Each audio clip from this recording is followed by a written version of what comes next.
setelah minum khamr apakah amalan sholat fardu selama 40 hari diterima oleh Allah? Itu hadisnya maudhu. Enggak ada hadis yang mengatakan tidak diterima sholat setelah mabuk gitu kan.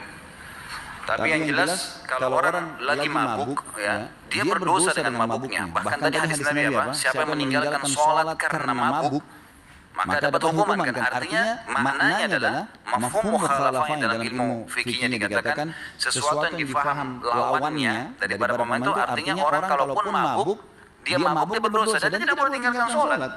Tidak ada alasan tinggalkan sholat karena dikatakan siapa yang tinggalkan sholat mabuk satu kali, gitu kan? Ada hukumannya. Berarti memang tidak boleh tinggalkan walaupun dalam keadaan mabuk. Jadi tidak bisa jadikan alasan karena ini memang banyak sekali ini hadis tidak benar nih. Yang dikatakan Nabi SAW bersabda orang yang minum khamr tidak akan diterima sholatnya selama 40 hari ke depan, maka mereka tidak sholat. Ditambah lagi nih, godaan syaitan tanpa mengacukan sudah mabuk nggak sholat lagi, gitu kan? Ini kalau zaman Umar bin Khattab dicambuk double gitu. Bismillahirrahmanirrahim. Alhamdulillah wassalatu wassalamu ala Rasulillah Sayyidina Muhammad bin Abdullah wa ala alihi wa sahbihi man wala wa'adu. Para pemirsa, penyimak, pemerhati dimanapun Anda berada, semoga kita semuanya selalu dirahmati, diberkahi oleh Allah Subhanahu wa taala, selalu dibimbing ke jalan yang lurus. Di antara penyimpangan, kengawuran, keserampangan seorang KHB dari sekian banyak penyimpangan, kengawuran yang ia tampilkan adalah salah satunya seperti yang ada dalam video. Dia menyatakan bahwa hadis tentang tidak diterimanya sholat orang yang mabuk selama 40 hari adalah, kata dia, maudhu. Hadisnya maudhu, hadis dibuat-buat. Gak ada hadis yang menyatakan seperti itu. Gak ada hadis yang menyatakan bahwa sholatnya orang yang mabuk tidak akan diterima selama 40 hari. Itu dibuat-buat, gak ada, kata dia. Bahkan dengan lucunya dia menyatakan apa? Bahwa andai kata Sayyidina Umar mengetahui tentang hadis tersebut, maka Sayyidina Umar akan mencambuk si pelaku pembuat hadis yang katanya itu maudhu, akan dicambuk dengan cambukan yang berdobel-dobel. Ini adalah pernyataan yang serampang dan lucu. Bahkan saya nyatakan balik pernyataan dia. Andai kata Sayyidina Umar mengetahui beliau masih hidup, beliau mengetahui pernyataan KHB ini yang menyatakan bahwa hadisnya adalah hadis maudhu, maka justru Sayyidina Umar lah yang akan mencambuk beliau dengan cambukan yang berdobel-dobel. Karena apa? Karena dia berani memaudhukan hadis yang dinyatakan sahih oleh alim ulama. Jadi tentang hadis yang menyatakan bahwa tidak diterima sholatnya orang yang mabuk selama 40 hari, ini adalah hadis yang sahih. Bahkan disahihkan oleh tokoh-tokoh salafi Wahabi, di antaranya Bin Baz, Ibnu Utsaimin, termasuk Al-Albani. Beliau mensahihkan hadis tersebut di kitab beliau Silsilatul Ahadits As-Shahihah. Ketika Al-Albani ditanya tentang hadis tersebut, beliau menyatakan apa? Bahwa banyak hadis yang sahih yang menyatakan bahwa sholat orang yang mabuk tidak akan diterima selama 40 hari. Itu banyak sekali hadisnya dan semuanya adalah sahih, kata Al-Albani. Dan apa yang dinyatakan oleh KHB yang menyatakan bahwa hadis tersebut adalah hadis maudhu juga dibantah oleh salah seorang murid senior Bin Baz, Abdul Aziz Bin Baz, yang bernama Syekh Abdul Muhsin Az-Zamil. Beliau berguru kepada Syekh Bin Baz, bermulazamah kepada Bin Baz selama 15 tahun, dan beliau aktif mengajar di Masjidil Haram. Kata beliau, hadis tentang tidak diterimanya sholat orang yang mabuk selama 40 hari ini banyak periwayatan jalurnya dan diriwayatkan oleh banyak sahabat, dan hadisnya adalah sahih. Nanti saya akan tampilkan videonya di akhir video. Jadi apa yang dinyatakan oleh KHB yang menyatakan bahwa hadisnya itu adalah hadis yang maudhu, justru pernyataannya yang maudhu, yang tidak berdasar, bertentangan dengan yang dijelaskan oleh alim ulama Ahlussunnah wal Jamaah, dan bertentangan dengan tokoh-tokoh Salafi Wahabi sendiri.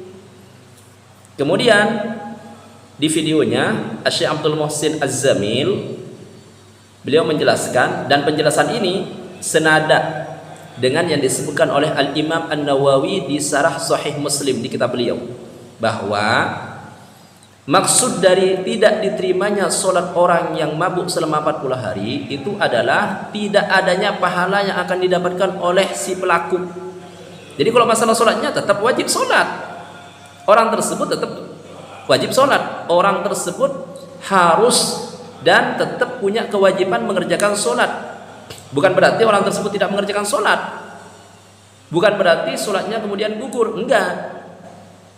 Yang dimaksud dengan tidak diterimanya sholat orang yang mabuk selama 40 hari adalah tidak adanya pahala yang akan ia dapatkan, sehingga dia tetap sholat dan sholatnya sah dan mencukupi. Artinya sholatnya itu menggugurkan dia dari kewajiban dia kepada Allah Subhanahu wa Ta'ala, namun sholatnya tidak berpahala.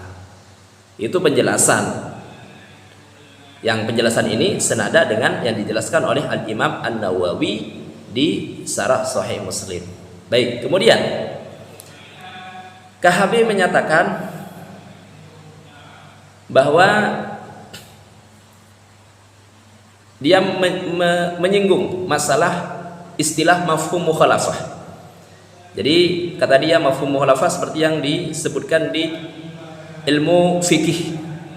Maka saya nyatakan bahwa nggak ada di ilmu fikih itu nggak ada pembahasan mafhum mukhalafah. Ini salah satu penyimpangan dan kengawuran dia serta ketidaktahuan dia. Karena tidak tahu maka akhirnya sembarangan.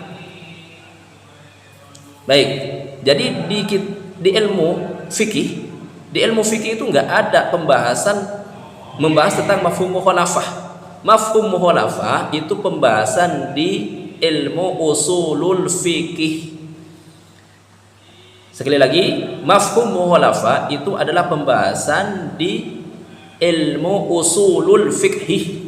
Jadi ada ilmu fikih, ada ilmu usulul fik. Nah, ini yang harus diketahui dan dikaji oleh KHB biar enggak sembarangan, enggak ngelantur, enggak sembarangan, enggak serampangan di dalam menyatakan sesuatu.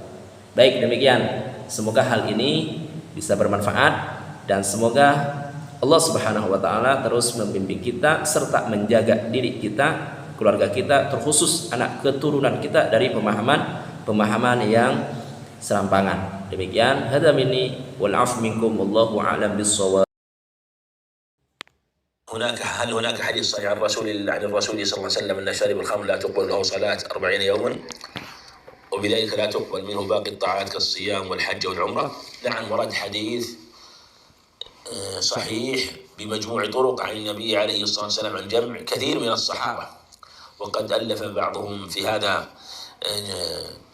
رسالة فيها جمع الأخبار في هذا الباب، ومنها حديث ابن عمر عند الترمذي، وحديث ابن عباس عند أبي داود، وحديث ابن عبد الله بن عمر عند النسائي، وعن غيرهما من الصحابة في هذا المعنى، وأن من شرب الخمر لم تقبل له صلاة 40 صباحا، فإن تاب تاب الله عليه، فإن عاد لم تقبل صلاة 40 صباحا، حتى قال في الرابعة لم يتب الله عليه وسقاه الله من طينة الخبال. فهذا الحديث بعض الألفاظ تحتاج إلى تفسير بالأخبار الأخرى، لكن بالنظر إلى طرقه وكثرتها وتعددها واختلاف مخارجها هو حديث صحيح.